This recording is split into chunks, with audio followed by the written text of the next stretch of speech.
Take you to the heart of one of our top stories now. It is day 2 of the Russian attack on Ukraine. Over 130 people have died in the country so far, it's been reported. Several countries, as we've just been talking about, including South Africa, have called on Russian President Vladimir Putin to withdraw his troops. South African video journalist Adil Bradlow is in Kyiv this morning for us. We're live to him now. Good morning to you, Adil. First of all, I hope you and your colleagues and everyone else is as safe as possible. How are you doing, and what does the last 48 hours look like for you?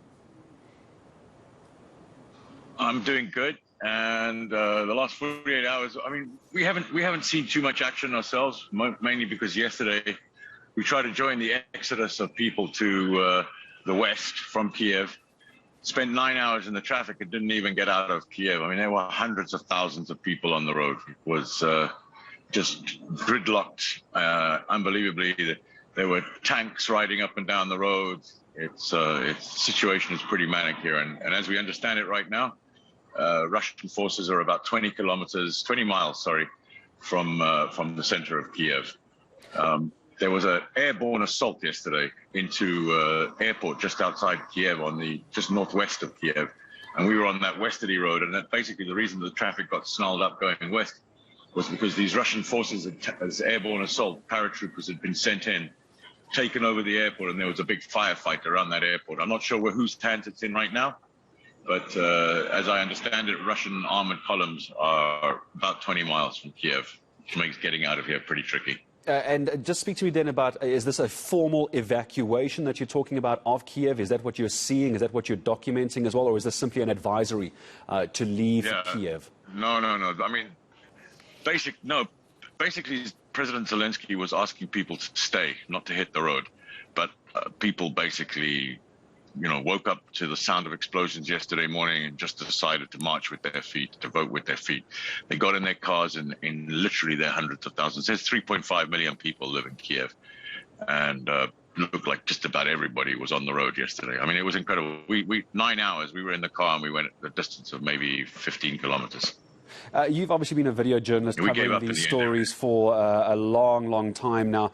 Just how intense is this? I don't want to compare conflict to conflict, but as someone who's been around for a long time, just how concerned are you that this is going to get worse before it gets better?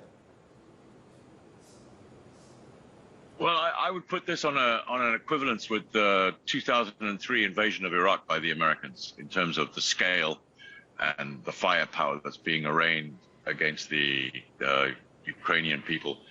As yet, the Russians haven't unleashed the full power of that onslaught, because I think their primary mission is to take Kyiv, and they want to do it as quickly and with as little loss of life as possible, so they can install a puppet government here. But the Ukrainians are fighting back. From what I understand, the Russians have suffered setbacks in Sevastopol and in Odessa. They landed Marine troops in an amphibious landing there, and they were beaten back apparently. But the assault on Kyiv looks like it's progressing quite quickly. I don't think the Ukrainians were expecting a full-scale assault on Kyiv.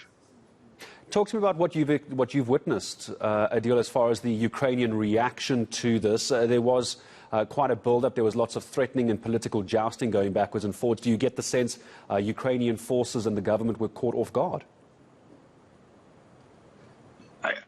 I actually do. I honestly don't think they expected the Russians to unleash the full might of their weaponry and to try and topple the Kiev government. I mean, the Americans were saying this from nearly 3 weeks ago. They were saying that the aim of this military operation that Vladimir Putin was running was to topple the Kiev government. But I don't think the Kiev government ever really thought. I thought they were thinking more just to support the breakaway enclaves in Donbass and Luhansk, Donetsk and Luhansk.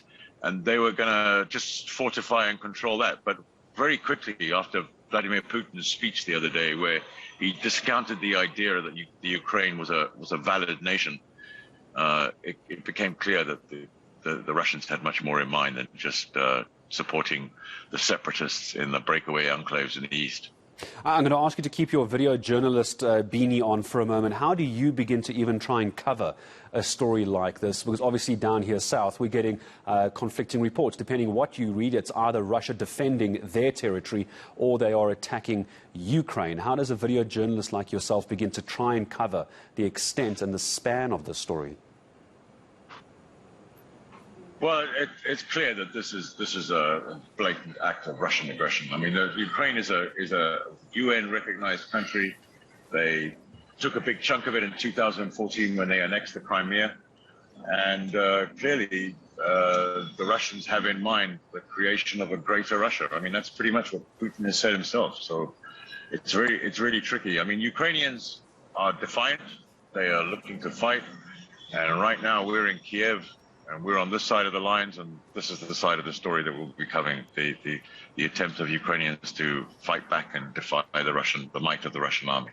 Adil, I thank you very much for taking time to speak to us this morning. I wish you nothing but safety and all the best to you and all of your colleagues that you work with over there. Incredible work from South African video journalist Adil Bradlow, live from the heart of the story from Kyiv in the Ukraine. And almost on cue, Tumza, as I say goodbye to Adil, he was talking about everyone leaving Kyiv and the cars almost on cue behind him. Yeah. I just saw a flurry of vehicles driving. I don't know if they're leaving Kyiv, of course, but it looks like everyone that wants to trying to get out of the capital as quickly as possible.